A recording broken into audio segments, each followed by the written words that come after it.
Section number 125 clause 1 subsection ए, नहीं 125 subsection 1 clause.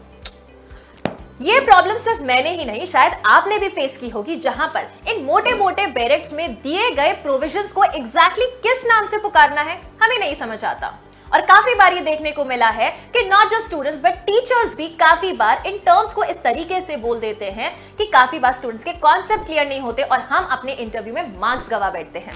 तो इसी प्रॉब्लम को सॉल्व करने के लिए आप सबके लिए ये है एक स्पेशल वीडियो, जहां पर हम समझेंगे कुछ इंपॉर्टेंट टर्म्स का डिफरेंस, जैसे कि आर्टिकल, सेक्शन, सबसेक्शन और क्लॉजेस। क्या डिफरेंस है इन चारों टर्म्स में, आज इस सेशन में अच्छे से समझेंगे। So let's get started. इस वीडियो को बनाने का आइडिया मुझे फिर से अपनी एक क्लास से मिला था, जहां पे एक स्टूडेंट ने ये पूछा कि मैम आर्टिकल और सेक्शन का डिफरेंस क्या है और क्या एक सेक्शन को हम कॉन्स्टिट्यूशन में यूज नहीं कर सकते। तो इस कंफ्यूजन को दूर करेंगे और समझेंगे इन सारे टर्म्स का मतलब क्या है। सबसे पहले डिस्कस करेंगे आर्टिकल, जिसे हिंदी में अनुच्छेद कहा जाता है। हम सब जानते हैं कि ऐसे बहुत सारे एक्ट्स है, स्टैट्यूट्स है और लेजिस्लेशंस है जहां पे सारे प्रोविजन सीरियल नंबर वाइज दे रखे हैं, जैसे कि 1, 2, 3, 4, और इन्हीं सीरियल नंबर्स को हम आर्टिकल्स या सेक्शंस कहते हैं। और जनरली आर्टिकल यूज होता है किसी भी फंडामेंटल लॉ के लिए, और हमारे इंडिया में सबसे ज्यादा fundamental law and supreme law is the constitution of India. The constitution of India is said to be the grand norm, जहां पर से बाकी सारे लॉज फ्लो करते हैं। कॉन्स्टिट्यूशन में मेंशन्ड हर प्रोविजन में, मतलब कॉन्स्टिट्यूशन में मेंशन्ड हर आर्टिकल में कुछ ऐसी स्पेशल बात कही गई है जहां पर से एक न्यू लॉ बनाया जा सकता है। इसीलिए कॉन्स्टिट्यूशन में मेंशन्ड प्रोविजंस को हम आर्टिकल्स कहते हैं, जहां पर स्टेट या फिर लेजिस्लेचर उन आर्टिकल्स के वजह से कोई न्यू लॉज फॉर्मुलेट करते हैं। जैसे कि आर्टिकल नंबर 21A जो बात करता है राइट टू एजुकेशन की। इस आर्टिकल 21A के अस्तित्व में होने के वजह से ही हमारे पास आज राइट टू एजुकेशन एक्ट 2009 है। सो हम ये कंक्लूड कर सकते हैं कि article is always used for the fundamental law of the nation.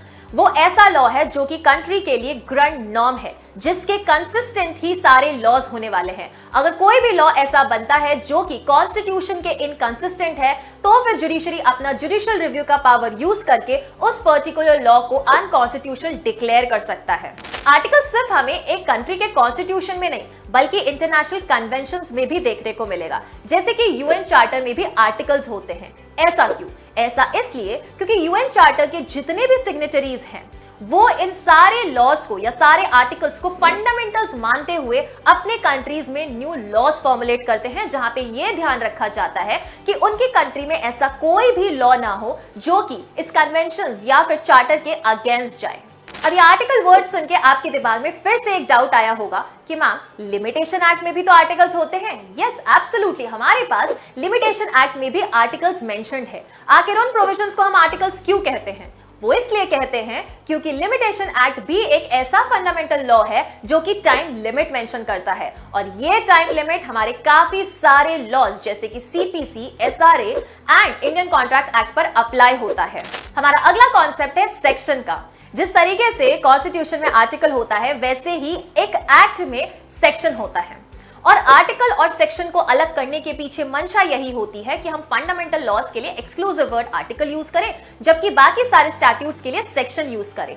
एक सेक्शन में different provisions, offences, rights, liabilities and penalties को आइडेंटिफाई करने के लिए हमारे पास में सीरियल नंबर्स दिए होते हैं, और किसी भी पर्टिकुलर एक्ट में इसी सीरियल नंबर को हम सेक्शन के रूप में जानते हैं, जैसे कि IPC, CrPC, CPC, Indian contract act and TP act. अगर मैं आपसे पूछूं कि आईपीसी में रेप कहां डिफाइंड है, तो आप मुझे सेक्शन नंबर बताएंगे, that is section number 375।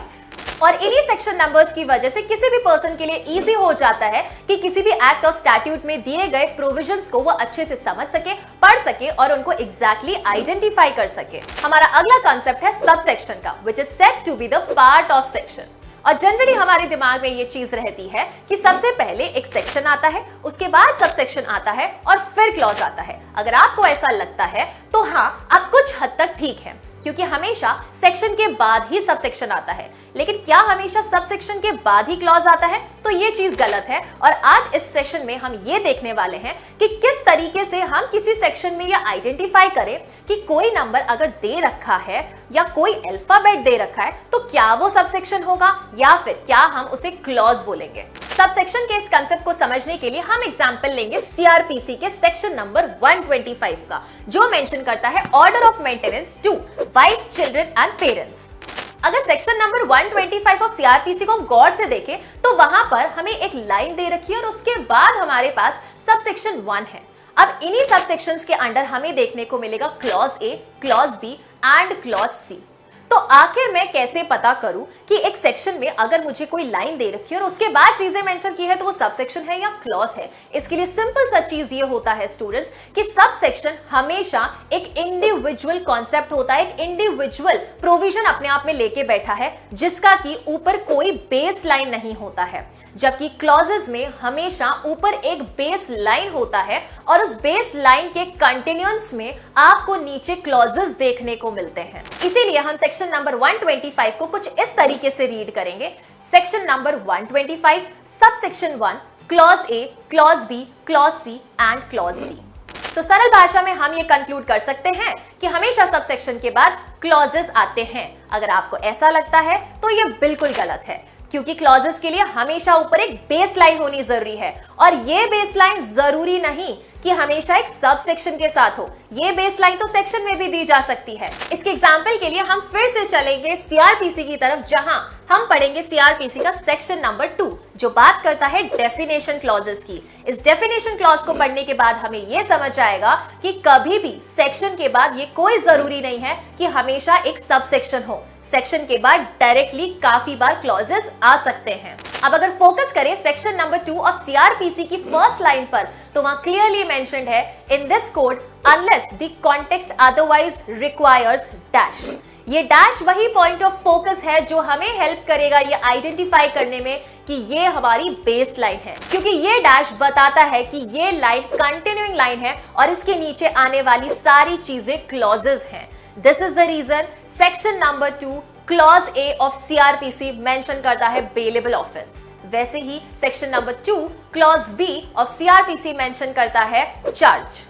So I hope आपको ये सारा डिफरेंस अच्छे से समझ आया होगा कि किस तरीके से आर्टिकल, सेक्शन, सबसेक्शन और क्लॉज को हमें आइडेंटिफाई करना है। तो नेक्स्ट टाइम जब भी आप कोई भी एक्ट पढ़ रहे हैं तो ये मेक श्योर करें कि दिए गए प्रोविजंस में कहां पर सेक्शन है, कहां पर सबसेक्शन है और कहां पर क्लॉजेस है, और ये चीजें अपनी हैबिट में डेवलप करें ताकि जब भी आप इंटरव्यू में जाएं तो ये सारा ब्लंडर क्रिएट करके अपने नंबर ना गवा दें। और ऐसे कौन से टॉपिक्स हैं जिस पर आप चाहते हैं कि लॉ वाला चैनल पर शॉर्ट वीडियोस बननी चाहिए, you can let us know in the comment section.